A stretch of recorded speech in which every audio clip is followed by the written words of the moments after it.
Audio book युवा क्रांति पथ प्रकरण 32 एक साहसी जीवन संगिनी। युवा नारी के रूप में वंदनीय माताजी की साधना आज की युवा पीढ़ी को संघर्ष के लिए प्रेरित करती है। उनका जीवन सुख नहीं, संघर्ष का पर्याय था। संघर्ष पारिवारिक मूल्यों के लिए, संघर्ष सुसंस्कारों की प्रतिष्ठा के लिए, संघर्ष आम नारी के सम्मान के लिए। उनके जीवन के कुछ पन्ने महाशक्ति की लोक यात्रा में प्रकाशित हो चुके हैं, लेकिन ऐसा बहुत कुछ है जो आज अभी तक अनजाना अनछुआ है। जो प्रकाशित हो चुका है उसने अनगिनत को प्रेरित किया है, पर जो अभी आवरण में है उसमें युवा चेतना को परिवर्तित करने की सामर्थ्य है। अपनी औपचारिक शिक्षा उनसे अधिक होने के बावजूद आज की युवा नारी उनसे जीवन जीने का सलीका, विपरीत परिस्थितियों में भी सही सोच बनाए रखने का गुर, संघर्ष करने का साहस पा सकती हैं। वंदनीय माताजी कहा करती थी कि उनमें बचपन से ही राष्ट्र प्रेम था।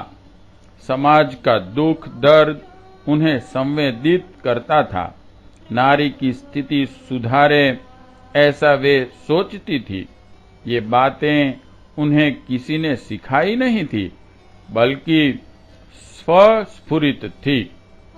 पर तब ऐसा करने का अवसर न था।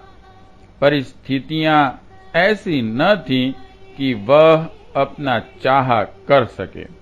ऐसे में उनकी भावनाएं गुड़िया गुड्डे के खेल में व्यक्त हुआ करती थी। माताजी की गुड़िया उन्हीं की तरह राष्ट्रवादी, संस्कारवान हुआ करती थी। उसे सिल्क, जॉर्जेट या अंग्रेजी कपड़ों से परहेज था। उनकी गुड़िया हमेशा खादी पहनती थी। कभी कभी तो इसे तिरंगे कपड़े भाते थे, और यह गुड़िया ऐसे किसी गुड्डे से शादी नहीं करना चाहती थी जो कि दहेज मांगे। दहेज वाले दूल्हे का बहिष्कार कर देना, उसकी बारात को दरवाजे से लौटा देना उनकी गुड़िया का प्रिय कार्य था। मेहनत और जीवट के काम उनकी गुड़िया को भाते थे। बचपन एवं किशोरावस्था के ये खेल खेलते माताजी ज्यों ही युवावस्था की दहलीज में पहुंची, उनका विवाह हो गया।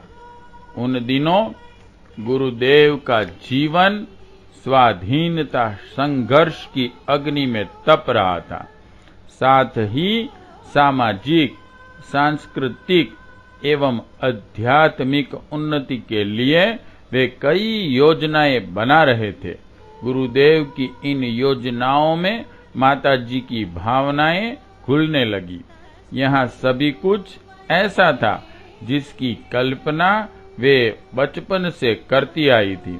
बस वे इन कामों में जुट गई। थके हुए शरीर से भी श्रम उनका स्वभाव बन गया। अपनी बातों में कभी कभी वह अपनी अतीत की युवावस्था के दिनों की झलक दिखा देती थी। बातों ही बातों में ऐसे कई प्रसंग उनकी जबान पर आ जाते थे जो उन दिनों के संघर्ष के सच को उजागर करते। स्वाधीनता संघर्ष में अपनी सक्रिय संलिप्तता के बावजूद गुरुदेव उन दिनों युग निर्माण मिशन की आधारशिला रख रहे थे। उनका यह दैवी अभियान धरती पर अवतरित हो रहा था। अखंड ज्योति परिवार के रूप में संगठन की सक्रियता अंकुरित हो रही थी। माताजी की उसमें बराबर की हिस्सेदारी थी। दिन में आने जाने वालों के खाने पीने का ध्यान रखना, कार्यालय के कई काम निपटाना उनके रोज के काम थे। माताजी बताती थी कि उन दिनों गुरुदेव कई दिनों के लिए घर से गायब हो जाते थे। बहुत बार तो वह महीनों तक भूमिगत रहकर अपनी गतिविधियों को संचालित करते। ऐसे में माताजी पर अचानक भार आ पड़ता था। रिश्तेदार परिचितों में अंतरंग सहयोगी न थे। जो थे भी वे सदा अपनी मदद के लिए हाथ पसारे रहते थे। ऐसों से आशा की भी क्या जाए। इनकी अनेकों कमियों के बावजूद माताजी इन्हें सहज निश्चल स्नेह दिया करती थी। अपनी युवावस्था के दिनों उन्होंने परिवार को जोड़े रखने के लिए बहुत मानसिक भावनात्मक कष्ट सहे।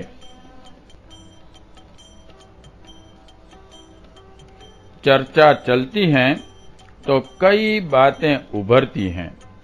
ऐसे ही एक प्रसंग में माताजी ने बताया कि गुरुदेव उन दिनों लगभग 2 महीने से गायब थे। उनकी कोई खोज खबर नहीं थी। मन उनके लिए चिंतित रहता था। पता नहीं किस हाल में होंगे, खाना मिलता भी होगा कि नहीं। घर में जरूरत का सामान खत्म हो रहा था। बस जैसे तैसे किसी तरह से सब कुछ चल रहा था।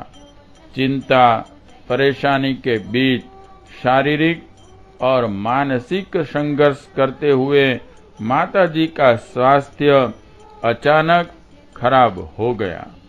लगातार उन्हें बुखार रहने लगा। सभी उन्हें विश्राम की सलाह देते, पर विश्राम का अवसर कहाँ था।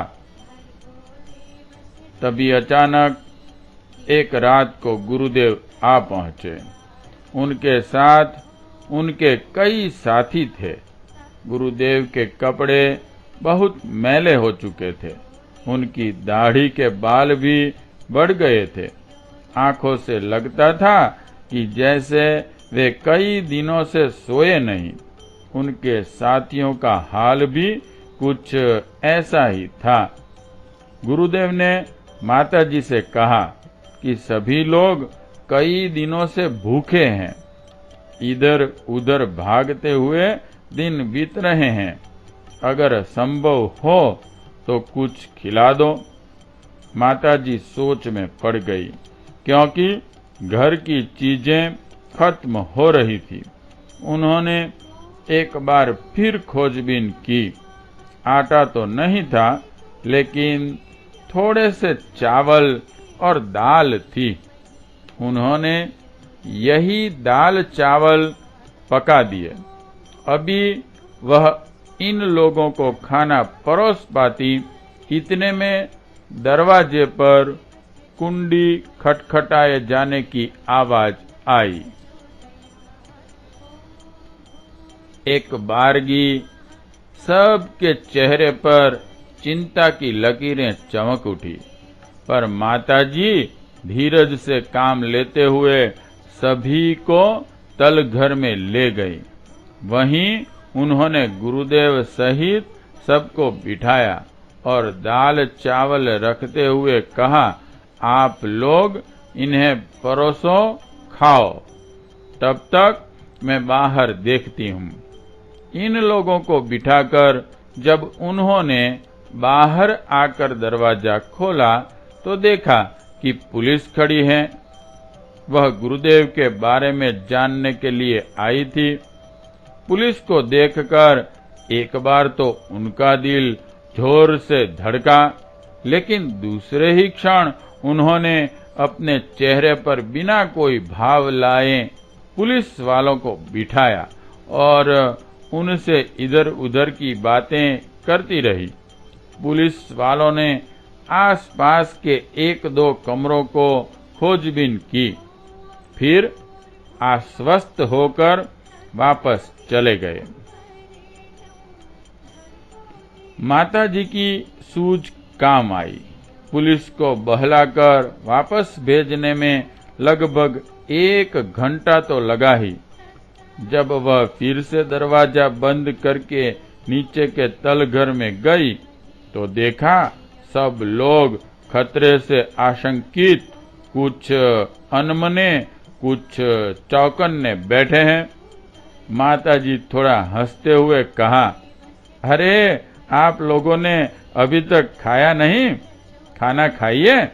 बाहर पुलिस थी तो जरूर, पर अब भी कोई नहीं है। खतरा टल चुका है। सभी ने आश्वस्त होकर खाना खाया। खाना खाने के बाद सभी ने हाथ मुंह धोया और जाने लगे।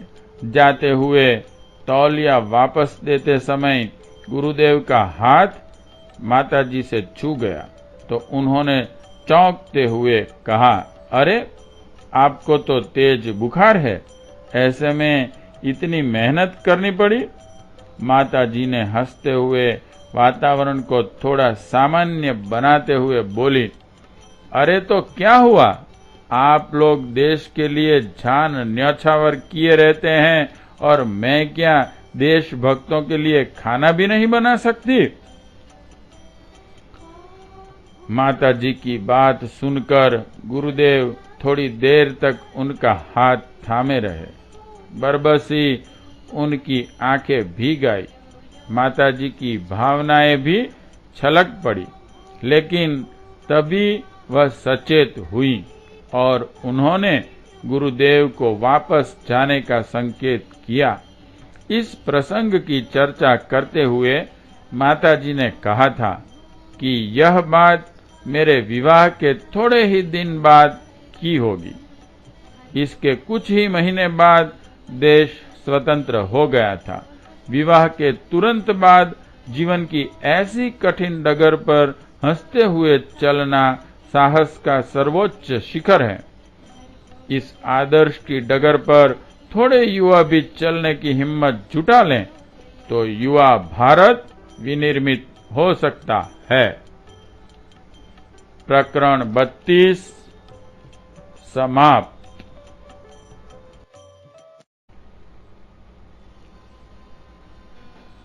ऑडियो बुक युवा क्रांति पथ, प्रकरण 33। युवा हो चला भारत देश हमारा। युवा भारत के निर्माण के लिए युवाओं को साहसिक कदम उठाने होंगे। एक नजर आंकड़ों पर डालें तो सांख्यिकी का यह जाना माना तथ्य है कि भारत अभी भी युवा देश है। इसकी आधी जनसंख्या 25 साल से कम उम्र वालों की है। 1991 ईस्वी सन की जनगणना के अनुसार देश में लगभग 34 करोड़ युवा थे, जिनकी 2016 तक बढ़कर 51 करोड़ हो जाने का अनुमान है। वर्ष 2003 की राष्ट्रीय युवा नीति के तहत 13 से 35 वर्ष के लोगों को युवा माना गया है। आज लगभग 40% आबादी ऐसे युवाओं की है। इनमें से लगभग 70% आबादी 35 साल से कम उम्र वालों की है। 75 करोड़ वयस्कों में लगभग आधे 25 साल के आसपास हैं। गणना कहती है कि 1980 के बाद पैदा हुए लगभग 60 करोड़ भारतीय हैं। इनमें से भी ग्रामीण युवा कुल युवा आबादी का लगभग 70% हैं। सांख्यिकी गणना की ये बातें देश के युवा होने का गणितीय सच हैं, लेकिन राष्ट्रीय जीवन में वास्तविक यौवन आज भाव भरी उमंगों, कुछ कर गुजरने के लिए मचलते प्राणों का सच है। यौवन वह है जहां क्रिया, भावना एवं विचारों में हर क्षण हर पल ऊर्जा मचलती रहती है। यौवन वहां होता है जहां कौशल, संवेदना एवं ज्ञान के नए नए आयाम प्रकट होते हैं। यौवन अपना परिचय साहस भरे बलिदानों की परंपरा के रूप में देता है। जिसमें थोड़ा सा भी डर है वह कभी युवा नहीं हो सकता, फिर भले ही उसकी आयु कुछ भी क्यों न हो। डरना तो बचपन या बुढ़ापे का काम है। ये दोनों सुरक्षा मांगते हैं, जबकि यौवन सुरक्षा देता है। यदि हमारे देश का नेतृत्व किसी महाशक्ति की घुड़कियों के कारण अग्नि 3 के परीक्षण में बहाने बनाता है और बाद में उसकी मिन्नतें करके अनुमति मिलने के बाद परीक्षण की बात करता है, तो कहना यही होगा कि अभी देश के युवा होने में कुछ कसर है। यदि देश की ललनाओं की लाज लूटी जाती रहे और इन लुटेरों के बाह मरोड़ने का साहस किसी में न हो, तो कहना यही होगा कि देश के युवा होने में कुछ कसर है। आतंकी हमारे मंदिरों पर घात लगाते रहे और हमारे अंदर उन्हें नेस्ताबूद करने की हिम्मत न जागे, तो अभी देश के यौवन में कुछ खोट है। कश्मीर में किए जा रहे पड़ोसी देश के कुत्सित प्रयासों के बावजूद हम उससे मित्रता की याचना करें, तो यही कहना होगा कि देश के युवा होने में अभी कुछ बाकी है। अपना भारत देश युवा हो चला, इसकी पहचान तो यह है कि भारत के ज्ञान से विश्व की आंखें चौंधिया जाए। भारत देश की शक्ति और साहस के सामने बर्बर आतंकियों के दिल दहक जाए। जब लाज लूटने वालों के सीने फटने लगे और कलेजे कस मसाने लगे, जब भारत माता के समृद्धि श्रृंगार की आभा से विश्व आलोकित हो जाए, ऐसा हो तब कहा जाएगा कि युवा भारत विनिर्मित हो चला है। ऐसा करने की राहें कठिन जरूर हो सकती है, पर इसमें असंभव जैसा कुछ भी नहीं है, और अगर असंभव हो भी तो इसे संभव कर दिखाना देश की तरुणाई का काम है। इसी तरुणाई को पुकारते परम पूज्य गुरुदेव का गीत है। अंधकार कुछ सूझ न पड़ता, होता है हिमपात, जग की सारी शक्ति लगाए बैठी तेरी घात। इंद्र वज्र गिरता है ऊपर, लेता सिंधु उफान, मेरु उड़े जाते हैं, ऐसा आता है तूफान। नष्ट भ्रष्ट करने आते हैं प्रलय मेघ घनघोर, पर तेरा तो पथ निश्चित है, बढ़ता जा उस ओर। देख देख इन बाधाओं को, पथिक न घबरा जाना, सब कुछ करना सहन किंतु मत पीछे पैर हटाना। युवाओं में यह साहस जगे तो उन्हें युवा आंदोलन के प्रवर्तन करने की डगर पर चल पड़ना चाहिए।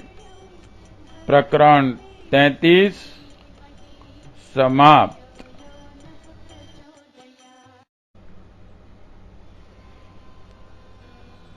ऑडियो बुक युवा क्रांति पथ, प्रकरण 34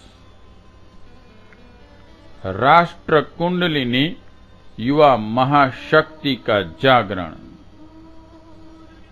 युवा आंदोलन का प्रवर्तन 21वीं सदी में उज्जवल भविष्य का आह्वान है। देश में समय समय पर अनेकों आंदोलन हुए हैं। उद्देश्यों एवं क्रिया पद्धति के अनुरूप इनके अस्तित्व में उभार उफान आया है। इनमें से कई सफल हुए हैं तो कई असफल।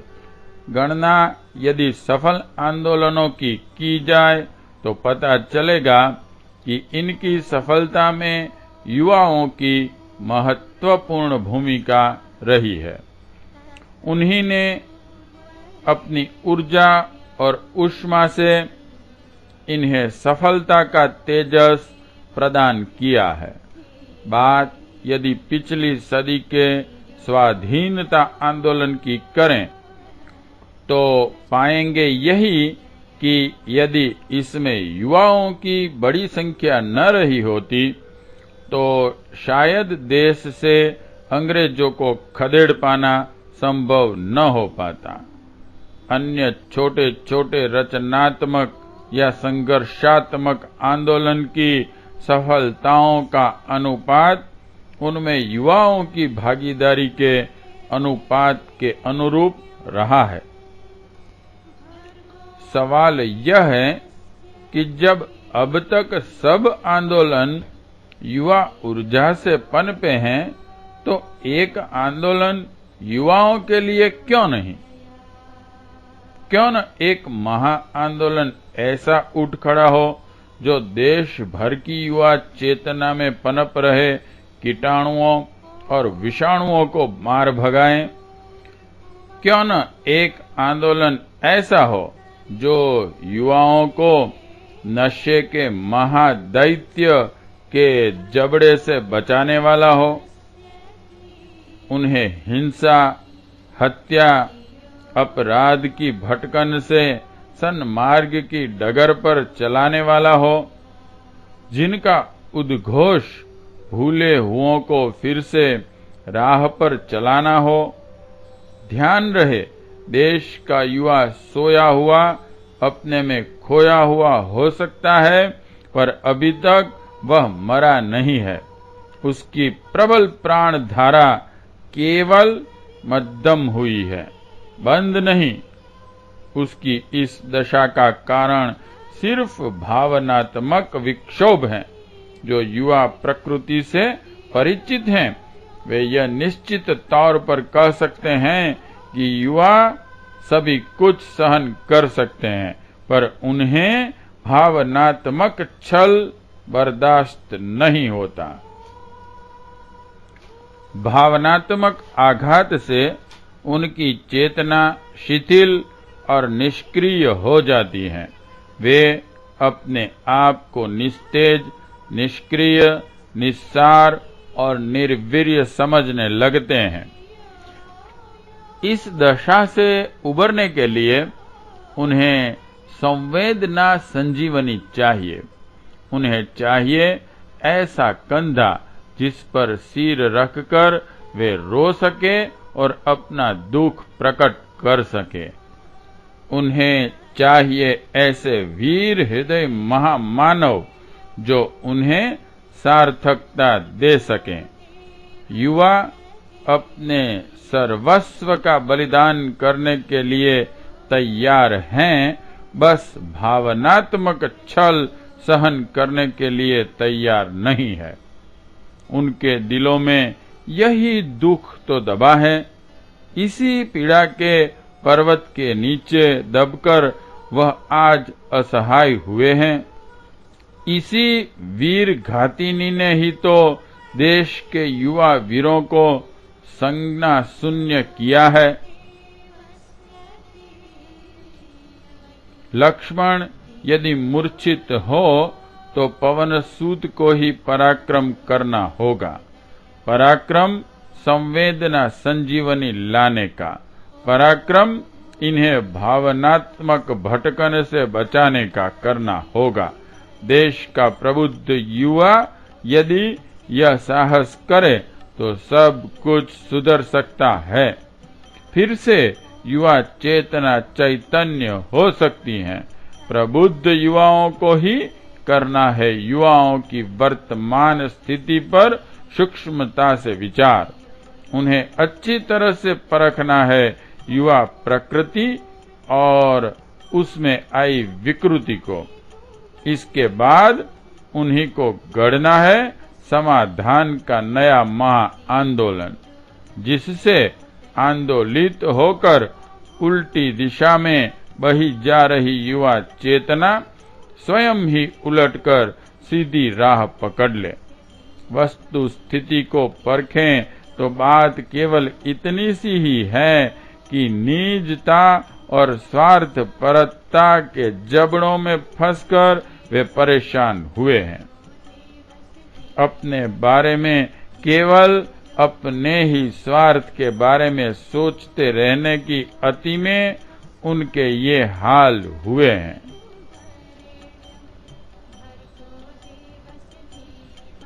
देश में युवा आंदोलन का प्रवर्तन करने वाले प्रबुद्ध युवा यदि उनके सामने बड़े उद्देश्य रखें तो बात बन सकती है। ये महान उद्देश्य ऐसे हों जो उनसे साहसिक कार्य करा सके, उनकी सोच को व्यापक बना सके, उन्हें सही जीवन दृष्टि और सम्यक जीवन दर्शन दे सके, उन्हें जोड़ें युवाचार्य स्वामी विवेकानंद और युग ऋषि परम पूज्य गुरुदेव की विचारधारा से। युवा आंदोलन के प्रवर्तन में लगने वालों से इतना आग्रह है कि सबसे पहले इसमें सैद्धांतिक दार्शनिक स्पष्टता साफ होनी चाहिए। उद्देश्यों की सैद्धांतिक पृष्ठभूमि और उनका दर्शन स्पष्ट न होने से हमेशा संदिग्धता बनी रहती है। इसी के साथ इस आंदोलन की प्रक्रिया के प्रत्येक चरण को स्पष्ट होना चाहिए। इसमें ऐसी दूरदृष्टि हो जिससे पता चल सके कि यह प्रक्रिया भविष्यत में क्या सुपरिणाम लाने वाली है और अंत में स्पष्ट हो वे तकनीकें जो युवाओं में पनपते भावनात्मक विक्षोभ का शमन कर उनमें संवेदना, सृजन एवं संघर्ष को जगा सके। अपने युग निर्माण मिशन ने 1. साधना, 2. शिक्षा, 3. स्वास्थ्य, 4. स्वावलंबन, 5. व्यसन मुक्ति कुरीति उन्मूलन, 6. पर्यावरण एवं 7. महिला जागरण के 7 सूत्रों को अभियान बनाने पर बल दिया है। इन 7 के बारे में युवा शक्ति जोड़कर यदि आध्यात्मिक भाषा में विचार करें तो संभवतः यह कहना ठीक होगा कि देश की युवा शक्ति राष्ट्र कुंडलिनी की तरह से हैं, जिसे आंदोलन की हठ विद्या से प्रबुद्ध उद्बुद्ध करना है। प्रबुद्ध होने के बाद यह राष्ट्र कुंडलिनी नव युवा महाशक्ति जिन सप्त चक्रों को वेदन करेगी, वे सप्त चक्र ऊपर बताई गई सप्त क्रांतियां हैं। जिस तरह योग में किसी भी चक्र को कमतर नहीं माना जाता, इसी तरह इन सप्त क्रांतियों में कोई भी किसी से न्यून नहीं है। बस बात इनमें युवा ऊर्जा के नियोजन की है। देश के प्रबुद्ध युवाओं के संबंध में इनकी व्यापक रूपरेखा तैयार करें। यह प्रक्रिया विचार क्रांति अभियान शांति कुंज के सहयोग से भी पूरी की जा सकती है। इस पुस्तक के लेखक से व्यक्तिगत परामर्श एवं पत्राचार भी किया जाना संभव है। योजना तैयार करने के बाद स्थान स्थान पर युवा मंडलों का गठन करके उन्हें पहले स्थानीय गतिविधियों में प्रशिक्षित किया जाना चाहिए। ये कार्यक्रम ऐसे हो जो उन्हें संतुष्टि, आत्मतृप्ति देने के साथ उनके शौर्य को तेजस्वी बनाने वाले हों। बल संपन्न, पराक्रमी, प्रबुद्ध युवा यदि युवा आंदोलन के इस महाप्रवर्तन में जुट पड़े तो सचमुच देश की युवा शक्ति रूपी समग्र राष्ट्र की कुंडलिनी जाग पड़ेगी। अधिक क्या कहें, एक बार युवाओं के सामने राष्ट्रीय युवा आचार्य स्वामी विवेकानंद के अग्नि मंत्रों का उच्चार किया जाना है। ए युवकों, जाओ जाओ, तुम लोग वहां जाओ जहां तुम्हारे बंधु पीड़ा और पतन के नर्क में पड़े हुए हैं, जहां वे दुख कष्ट की मार से पीड़ित हैं। वहीं जाकर उनका दुख हल्का करो। अधिक से अधिक क्या होगा, यही न कि इस प्रयास में तुम्हारी मृत्यु हो जाएगी, पर उससे क्या, मरना तो सभी को है। तो फिर एक महान आदर्श को लेकर क्यों न मरा जाए। जीवन में एक महान आदर्श को लेकर मरना ज्यादा बेहतर है। द्वार द्वार जाकर अपने आदर्श का प्रचार करो। इससे तुम्हारी अपनी उन्नति तो होगी ही, साथ ही तुम अपने देश का कल्याण भी करोगे। तुम ही पर देश का भविष्य निर्भर है, उसकी भावी आशाएं केंद्रित हैं। तुम्हें अकर्मण्य जीवन बिताते देख मुझे मार्मिक पीड़ा होती है। उठो उठो, काम में लग जाओ। हाँ, काम में लग जाओ। शीघ्र शीघ्र, इधर उधर मत देखो, समय मत खो। बहुत देर हो चुकी, अब और अधिक देर नहीं। स्वामी विवेकानंद के इस अग्नि मंत्र की ज्वालाओं को धारण कर प्रज्वलित अग्नि की तरह युवा आंदोलन का प्रवर्तन करें। वे चाहें तो इसकी प्रेरणा देव संस्कृति विश्वविद्यालय से पा सकते हैं, जो इन दिनों युवाओं को गढ़ने की कार्यशाला बना हुआ है। प्रकरण 34 समाप्त।